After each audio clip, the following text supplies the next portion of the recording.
Hello friends, welcome back to my channel. देखिए, applied physics का unit number 1 का second part आज पढ़ाने जा रहा हूँ। देखिए, सबसे पहले इसमें वेव इक्वेशन क्या होती है। तो वेव इक्वेशन क्या होती है? वेव इक्वेशन एक इक्वेशन होती है जो कि रिप्रेजेंट क्या करती है कि जो हमारा वाई है वो टाइम के साथ कैसे चेंज हो रहा है।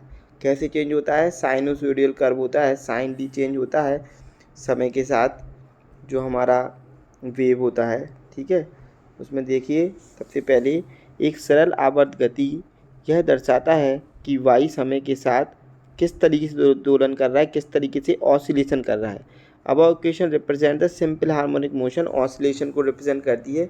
ये बताती है कि जो वाई चेंज हो रहा है वो कैसा हो रहा है, साइनोसॉइडली चेंज हो रहा है। वाई इक्वल टू क्या होता है हमारा, साइन ओमेगा टी, जहाँ पे वाई क्या है हमारा, वाई हमारा क्या होता है, इसमें डिस्प्लेसमेंट होता है। ठीक है, उसके बाद नेक्स्ट देखिए एम्पलीट्यूड क्या कहलाता है। तो एम्पलीट्यूड क्या कहलाता है, जैसे एक हमारे पास वेव है कोई, अगर हम चलें कि हम ट्रांसवर्स वेव बना लें, एक ट्रांसवर्स वेव ऐसी होती है, ट्रांसवर्स साइनोसॉइडल।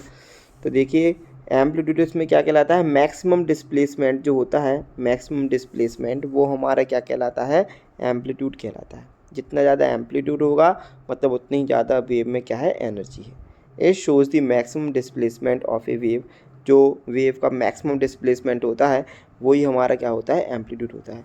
उसके बाद फेज़ क्या होता है, फेज़ क्या कहलाता है कि जब हम कोई भी एक ऑसिलेशन कर्व बनाते हैं, जैसे ये इधर पे बना है, तो किसी भी इंस्टेंट पे, जैसे हम कहें कि इस इंस्टेंट पे जो जो ये इंस्टेंट जो यहाँ पे इसकी स्थिति को दर्शा रहा है वेव की, या फिर यहाँ पे स्थिति को दर्शा रहा है, ये उसका क्या कहलाता है, फेज़ कहलाता है। कंडीशन को दर्शाने वाला मात्रक कहलाता है हमारा फेज़। ठीक है, ऑसिलेशन में जो हमारी साइक्लिक कर्व होता है उसके अंदर। उसके बाद फेज़ डिफरेंस क्या कहलाता है। फेज़ डिफरेंस देखिए, फेज़ डिफरेंस क्या होता है कि यदि हमारे पास कोई दो वेव है, सपोज़ करो कि पहले हमारे पास कौन सी वेव है, ये वाली वेव है इस तरीके की, और सेकंड हमारी एक वेव है। देखिए एक वेव एक बार और बना लेते हैं। देखिए जैसे एक हमारे पास ये वाली वेव है, उसके बाद सेकंड एक और वेव है हमारे पास। ठीक है, एक वेव हमारे पास क्या है, जैसे इस तरीके की है। तो जो इसका मैक्सिमम है और इसका मैक्सिमम है, इन दोनों के बीच में जो जो डिस्टेंस होती है या जो डिफरेंस होता है फाई एंगल का, क्योंकि यहाँ पे हम क्या दर्शाते हैं, फाई दर्शाते हैं, यहाँ पे क्या दर्शाते हैं, हम वाई दर्शाते हैं। ये हमें क्या तो इन दोनों के बीच में जो डिफरेंस होता है वो हमारा क्या कहलाता है, फेज़ डिफरेंस कहलाता है। ठीक है, वो हमारा क्या कहलाता है, जो इसके और इसके बीच का है, जो इसके और इसके बीच का जो एंगल डिफरेंस होता है वही हमारा क्या कहलाता है, फेज़ डिफरेंस कहलाता है।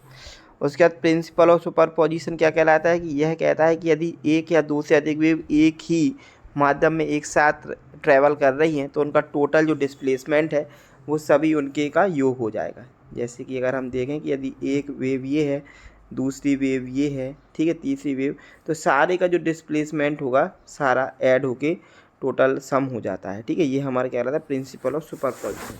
ठीक है, ये हमारा क्या कहलाता है, प्रिंसिपल ऑफ सुपरपोजिशन। बस इसके लिए क्या होना चाहिए कि मीडियम उनका एक ही होना चाहिए, मीडियम अलग अलग नहीं चलेगा, मीडियम क्या रहेगा, सेम ही रहेगा। तब टोटल डिस्प्लेसमेंट क्या होता है, इंडिविजुअल का क्या हो जाता है, समीशन हो जाता है टोटल जो होता है। ठीक है, टोटल इक्वल टू क्या हो जाएगा, summation equal to total displacement, individual displacement add होता जाएगा। वो कहलाता है principle of superposition of the waves. उसके बाद अगर हम बीट फॉर्मेशन देखें तो बीट क्या होती है, जब दो वेव जिसका स्लाइटली डिफरेंट फ्रिक्वेंसी हो और वो कंबाइन कर जाती हैं तो वो क्या प्रोड्यूस करती है, हमारी वेट, तो वो हमारी क्या बीट प्रोड्यूस करती है। जैसे अपन ने म्यूजिकल बीट सुनी होगी, जैसे उसमें एक फ्रिक्वेंसी 240 हर्ट्ज पे बजी और दूसरी 280 पे, तो उसके कारण जो ये फ्रिक्वेंसी अलग अलग होती है उससे क्या होती है, ट्यूनिंग सी होती है, वही हमारी क्या कहलाती है, बीट्स कहलाती है। ठीक है, जब दो तरंगें जो थोड़ी अलग अलग फ्रिक्वेंसी की होती हैं और एक साथ मिलती हैं तो वे क्या करती हैं, बीट्स उत्पन्न करती हैं। When two waves with slightly different frequency combine they produce beat, वो क्या प्रोड्यूस करती हैं, बीट प्रोड्यूस करती हैं। तो ये हमारा सेकंड का थोड़ी सी एक में इम्पोर्टेंट टॉपिक थे। इसके आगे आने वाली वीडियो में बने रहने के लिए चैनल को सब्सक्राइब करें, वीडियो को लाइक करें, कमेंट करें, जिससे कि आगे की वीडियो अपलोड हो सकें। ठीक है, और सभी अपने फ्रेंड के साथ ज़रूर से शेयर कर दें ताकि जो और भी वीडियोज़ हैं वो मैं और बना के डालता रहूँ, जिससे आपको फ़ायदा हो, है ना। बाकी चैनल देखने के लिए धन्यवाद, बहुत बहुत धन्यवाद। जय श्री राम।